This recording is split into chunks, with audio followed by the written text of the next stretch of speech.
Nous sommes au front, quelque part. Nous sommes au front, nous sommes les porte-drapeaux.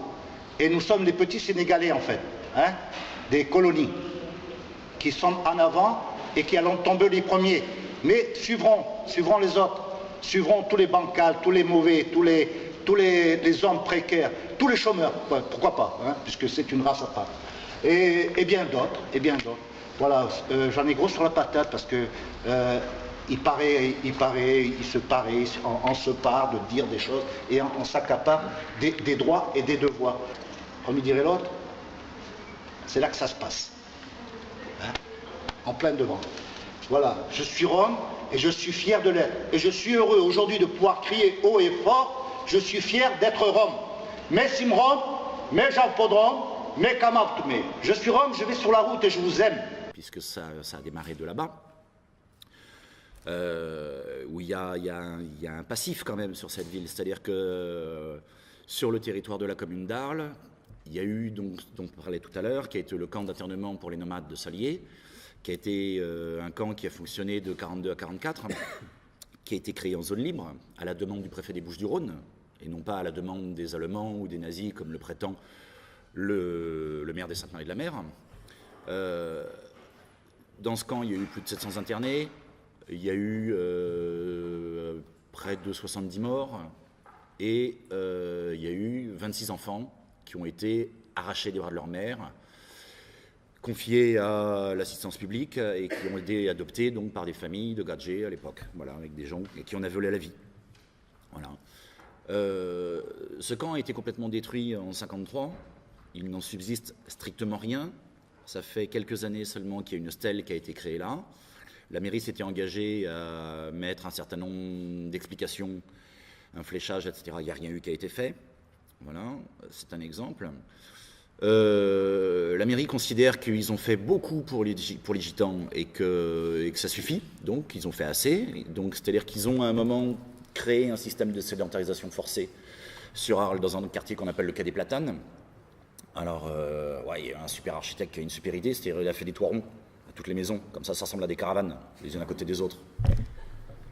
Ouais, je sais pas, moi, c'est pas ma conception de l'urbanisme. Pour moi, une ville, ça s'ouvre. Dans une ville, il faut qu'il y ait du flux, il faut qu'il y ait du mouvement. C'est une règle de base dans l'urbanisme. Quand on fait un truc fermé comme ça, on fait forcément un ghetto. Et cet endroit est devenu un ghetto. Et cet endroit est un mouroir pour mon peuple aujourd'hui. Je le vois.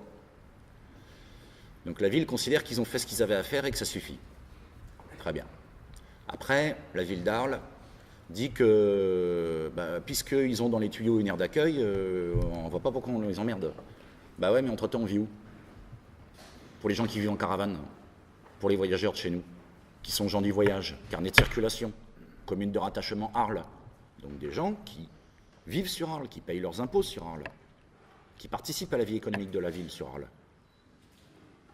Ces gens-là doivent partir, parce qu'il n'y a pas de terrain, parce qu'il n'y a pas de foncier. C'est ce que me répond la mairie. Il y a 250 hectares de friches industrielles sur Arles. Et les mecs me disent qu'ils n'ont pas de foncier. Au prochain conseil municipal, ils vendent une parcelle municipale, du foncier qui leur appartient, à un privé. Et ils n'ont pas de foncier. Qu'on ne me raconte pas des conneries. C'est pas compliqué à chercher, il suffit d'aller au cadastre. Et moi, j'héberge une famille depuis le mois d'octobre chez moi, une famille de 8 personnes, de Roms roumains, tous les enfants scolarisés. Ils ont été chassés à 6h du matin par les flics qui sont entrés, qui ont tout cassé dans le squat et qui sont entrés armes à la main devant des petits. Des petits qui ont mis 2 mois, 3 mois avant de se restabiliser. Des petits qui avaient des troubles compulsifs, violence, altération de la parole, des choses comme ça, quoi. Pleurent tout le temps, voilà, alors que c'est des gamins qui sont bouillants de vie normalement.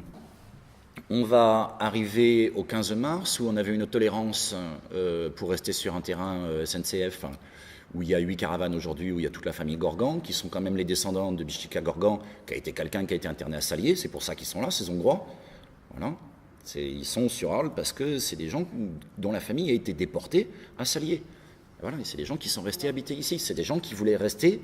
Internés à Salier et pour certains déportés. Et, ouais, et déportés à Buchenwald pour Bichika. Et qu'on a survécu. Voilà. Donc c'est des gens qui partiront pas d'Arles, parce que c'est des gens qui, par respect pour leurs anciens, vont rester près d'eux. C'est ça l'histoire. Et la ville aimerait bien s'en débarrasser. Voilà. Et que ça se sache, que ça se sache, que ça se sache. Et que la pression médiatique continue sur ces villes-là. Parce qu'il n'y aura que ça qui les fera, à un moment, qui les fera tomber. Il n'y a que ça qu'ils vont craindre pour de vrai. Ça leur fait très peur, surtout en période d'élection. Et dans cette résistance, il y a besoin d'une alliance entre la presse et les associations. Que ce soit dans la littérature ou dans la musique, ou dans le mode de vie, il y a dans la culture rome des valeurs qui sont essentielles pour l'Europe. Je pense au sens de l'histoire qu'il y a dans cette communauté, qui est très important. C'est une histoire qui se transmet de génération en génération. C'est la famille au sens large, c'est-à-dire la solidarité entre cousins, et les liens très forts que cette communauté arrive à garder et à développer comme un mode de survie. Et la troisième chose, c'est la pratique de l'art au quotidien.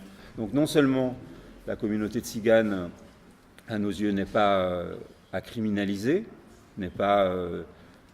c'est pas des sous-citoyens, mais ce sont une communauté qui a gardé une identité forte et qui pour l'Europe qu'on imagine, est essentielle.